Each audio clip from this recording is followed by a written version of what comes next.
La Jolla, California, a quiet, wealthy neighborhood in San Diego.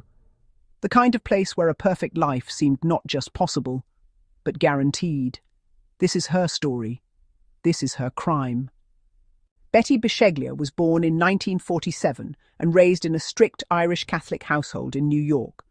She was sharp, ambitious, and beautiful, the kind of woman people expected great things from. She had her own plans, her own goals, and a future she fully intended to build on her own terms.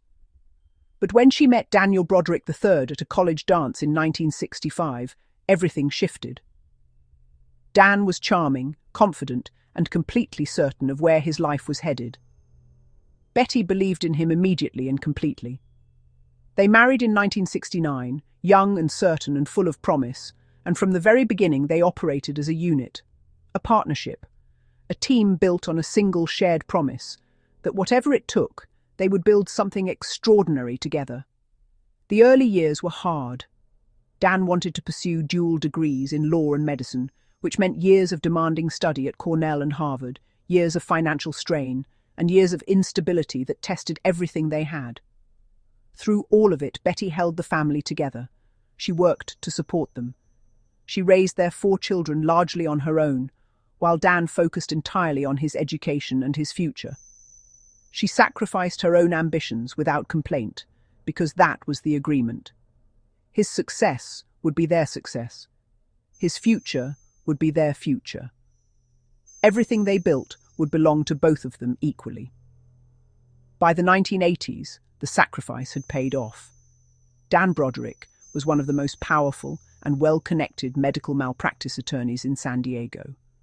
They lived in a stunning home in La Jolla. They socialized with judges, lawyers, and the city's most prominent figures.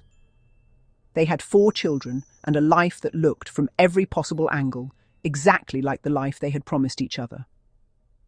Betty had kept every part of the bargain. She had done everything right. She just didn't know that Dan had already started looking for the exit. In 1983, Dan hired a new receptionist at his law firm. Her name was Linda Kolkner. She was 21 years old, nearly 2 decades younger than Betty, and entirely removed from the years of struggle and sacrifice that had built everything Dan now had. Betty noticed the change in her husband almost immediately. The late nights, the emotional distance, the slow withdrawal of a man who had already mentally left the marriage. When she confronted him, Dan told her she was paranoid, unstable, jealous without cause.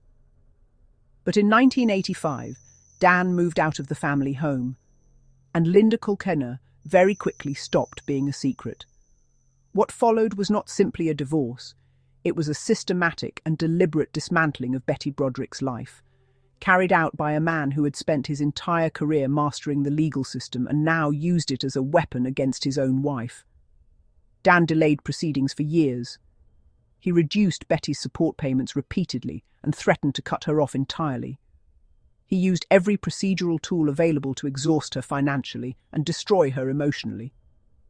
Betty, unraveling under the weight of it all, made devastating mistakes. Profane messages left on answering machines, a car driven through his front door, custody violations. Every outburst was documented. Every breakdown was filed away and used against her in court, painting the picture of a volatile and unstable ex-wife rather than what she actually was. A woman who had given 20 years of her life to a man who was now using the full force of his professional world to ensure she walked away with as little as possible. The divorce was finalized in January 1989. Dan and Linda married almost immediately after. For Betty, that was the last door closing. The months that followed pushed her into a place she could not come back from. The anger that had once come in outbursts grew quieter, more settled, more internal. People who knew her during that period described a woman who had stopped screaming and started going still.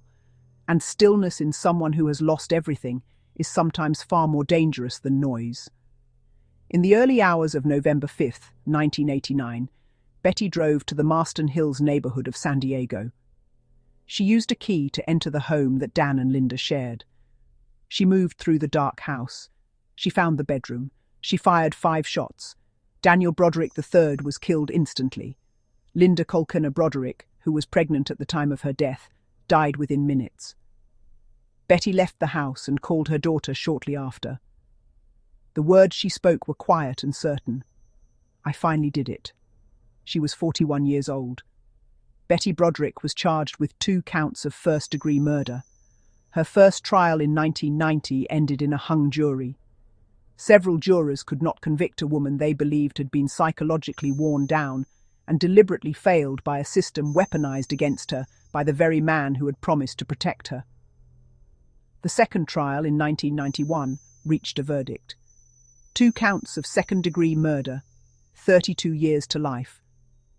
The public reaction was immediate and deeply divided. Women across the country who had lived through bitter divorces and the quiet cruelty of powerful men saw something of themselves in Betty, not in what she did, but in the years that led her there. Others saw only 2 people killed in their bed.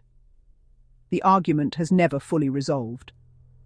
Betty Broderick has been denied parole in 2010, 2017, 2021 and 2023, each time for what the board described as insufficient remorse.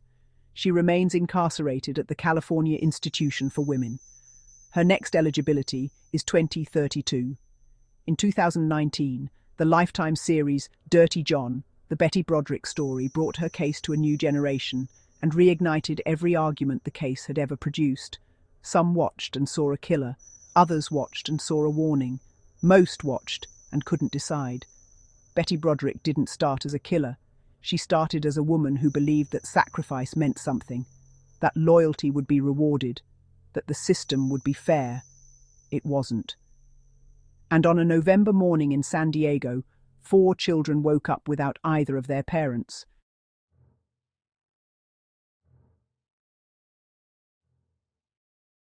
Two lives ended before sunrise. They deserved so much more than the justice that was served.